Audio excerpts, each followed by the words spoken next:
Hi guys, it's Irene'S Braids and I am back with another video. Today's video is going to be about how to do some quick men protective braided styles.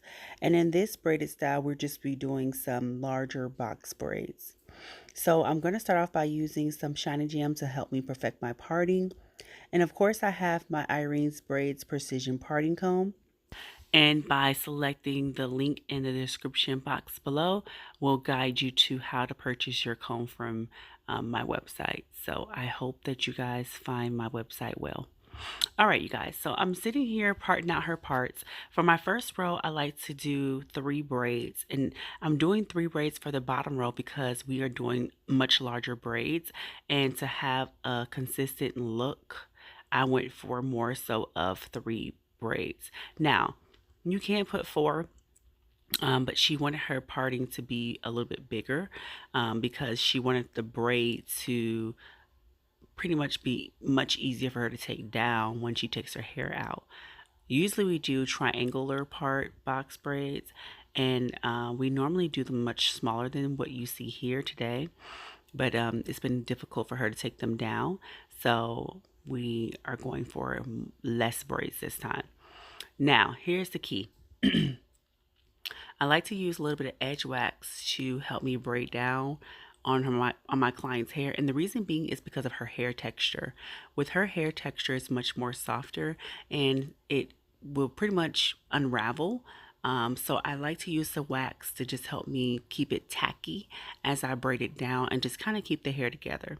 So just make note of that if you have a client with softer hair.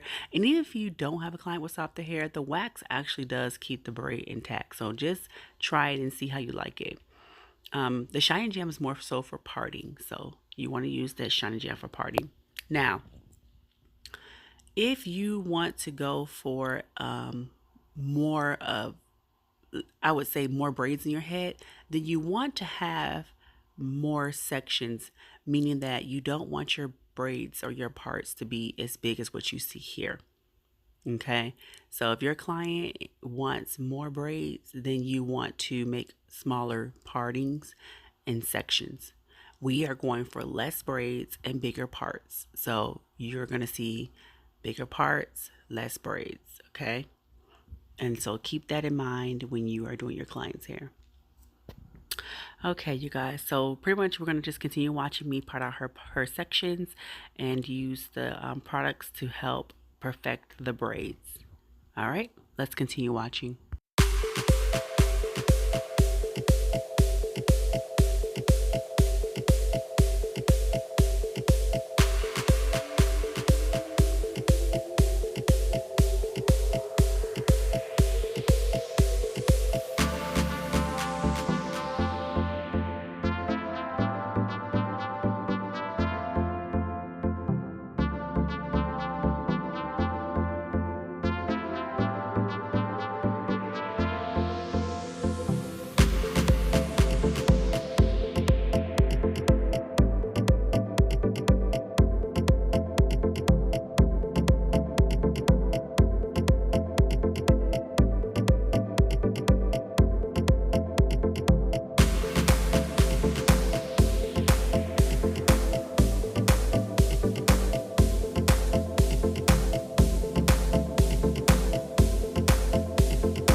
So I am just excited about how her braids are turning out.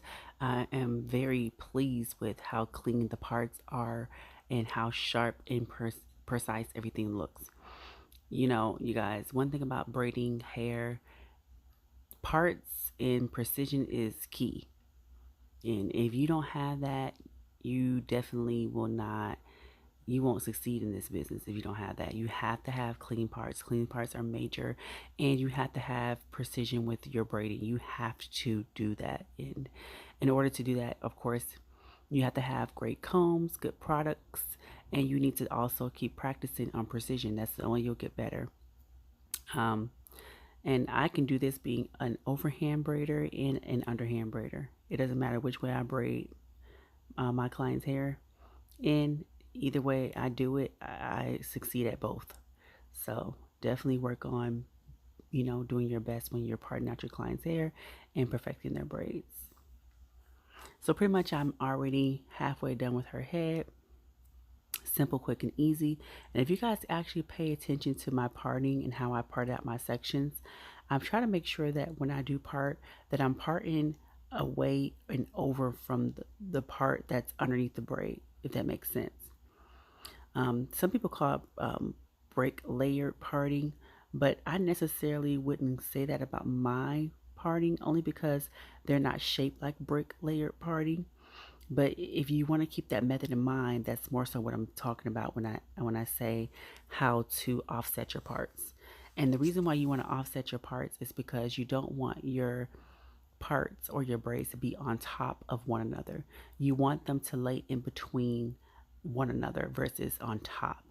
And what that does is it just gives it more of a nice look versus it being every braid you do right on top of one another. So definitely keep that in mind when you're parting out your client's hair. All right.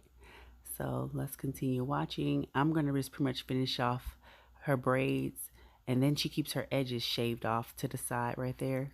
That's going to be shaved, and she keeps that like tapered look. So yeah, let's continue watching. And you guys watch me struggle to get this middle part correct. I cannot stand doing middle parts. Ugh, I cannot stand it. But of course, your girl is going to ace that thing. Watch and see.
Okay, you guys, so of course, I'm going to finish off my last braid, and then I'm going to flip my client over in her chair to the opposite side.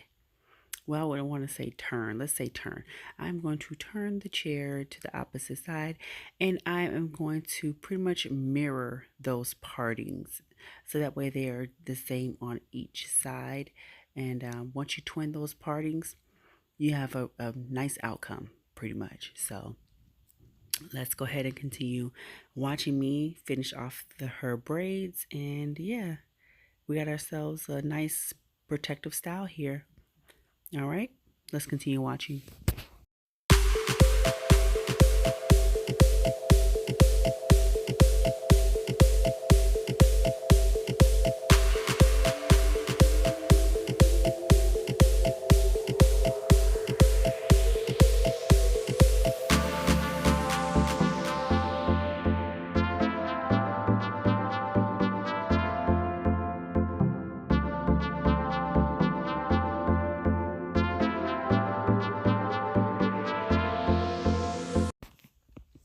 Okay, you guys, so pretty much here are my final results, and we are absolutely happy with the outcome.